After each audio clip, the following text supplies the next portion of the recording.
Esther 5. On the third day Esther put on her royal robes, and stood in the inner court of the palace in front of the king's hall. The king was sitting on his royal throne in the hall facing the entrance. When he saw Queen Esther standing in the court, he was pleased with her, and held out to her the gold scepter that was in his hand. So Esther approached and touched the tip of the scepter. Then the king asked, "What is it, Queen Esther? What is your request? Even up to half the kingdom it will be given you." "If it pleases the king," replied Esther, "let the king together with Haman come today to a banquet I have prepared for him." "Bring Haman at once," the king said, "so that we may do what Esther asks." So the king and Haman went to the banquet Esther had prepared. As they were drinking wine, the king again asked Esther, "Now, what is your petition? It will be given you. And what is your request? Even up to half the kingdom it will be granted." Esther replied, "My petition and my request is this.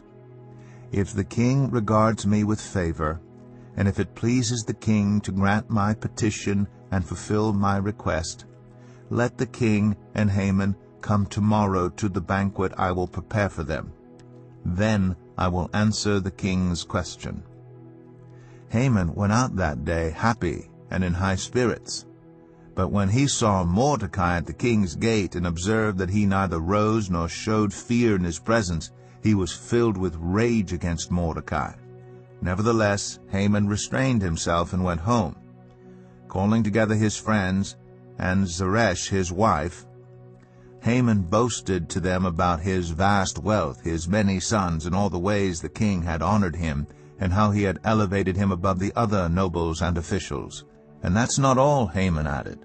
"I'm the only person Queen Esther invited to accompany the king to the banquet she gave, and she has invited me along with the king tomorrow.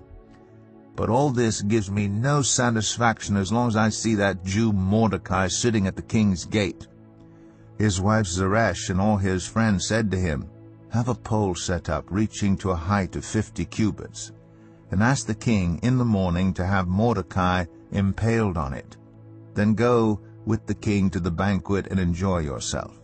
This suggestion delighted Haman, and he had the pole set up.